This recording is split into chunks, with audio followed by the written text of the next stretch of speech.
Assalamualaikum warahmatullahi wabarakatuh. Saya Lia Dania, peserta Lasar CPNS Angkatan ke-30 BPSDM Kalimantan Selatan tahun 2021. Pada kesempatan ini saya akan mempresentasikan materi agenda 2 akuntabilitas. Definisi akuntabilitas: kewajiban setiap individu, kelompok, atau institusi untuk memenuhi tanggung jawab yang menjadi amanahnya, yaitu menjamin terwujudnya nilai-nilai publik. Nilai-nilai publik yang pertama, mampu mengambil pilihan yang tepat dan benar ketika terjadi konflik kepentingan antara kepentingan publik dengan kepentingan sektor, kelompok, dan pribadi. Yang kedua, memiliki pemahaman dan kesadaran untuk menghindari dan mencegah keterlibatan PNS dalam politik praktis. Yang keempat, memperlakukan warga secara sama dan adil dalam penyelenggaraan pemerintahan dan pelayanan publik. Yang keempat, menunjukkan sikap dan perilaku yang konsisten dan dapat diandalkan sebagai penyelenggara pemerintahan. Di sini ada perbedaan antara akuntabilitas dan responsibilitas. Kalau akuntabilitas itu kewajiban pertanggungjawaban yang harus dicapai, sementara untuk responsibilitas yaitu kewajiban untuk bertanggung jawab. Aspek-aspek akuntabilitas. Yang pertama, akuntabilitas adalah sebuah hubungan yang berorientasi pada hasil, membutuhkan laporan, dan membutuhkan konsekuensi.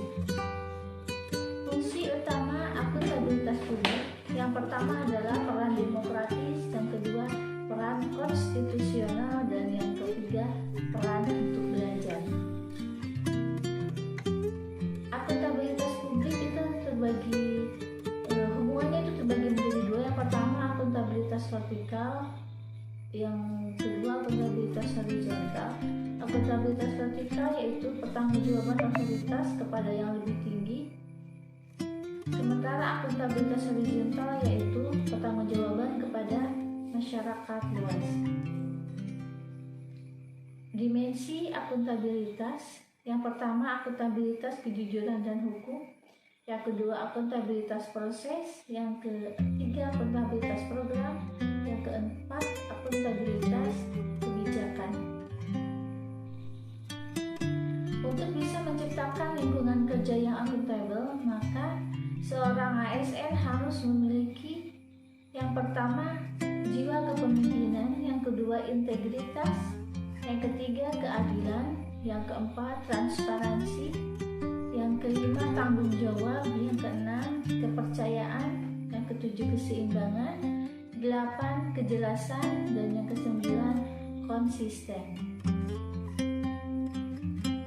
PNS yang akuntabel adalah PNS yang mampu mengambil pilihan yang tepat ketika terjadi konflik kepentingan, tidak pernah terlibat, bahkan tidak terlibat sama sekali dalam politik praktis, dan mampu melayani warga secara adil dan konsisten dalam menjalankan tugas dan fungsinya.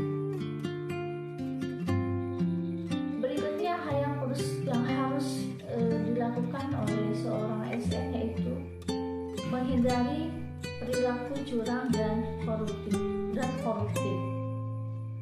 Yang pertama, PNS tidak terlibat dalam penipuan atau korupsi. Yang kedua, PNS dilarang berbuat curang dalam menggunakan posisi dan kewenangan mereka untuk keuntungan pribadi. Yang ketiga, PNS harus melaporkan setiap pelanggaran kode etik. Yang keempat, PNS dilarang untuk melakukan penipuan yang menyebabkan kerugian aktual atau potensial untuk setiap orang atau institusinya. Yang kelima, PNS melaporkan setiap perilaku curang atau korup. Dan yang keenam, PNS memahami dan menerapkan kerangka akuntabilitas yang berlaku di sektor publik. Dalam mengambil keputusan yang akuntabel, yang pertama harus memastikan bahwa tindakan dan keputusan yang berimbang dan tidak bias.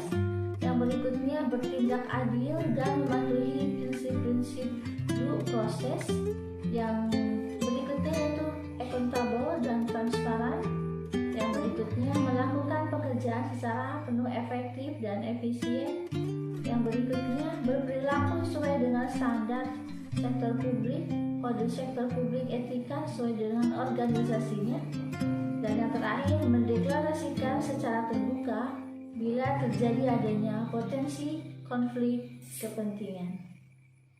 Sekian yang dapat saya sampaikan untuk presentasi akuntabilitas. Terima kasih. Wassalamualaikum warahmatullahi wabarakatuh.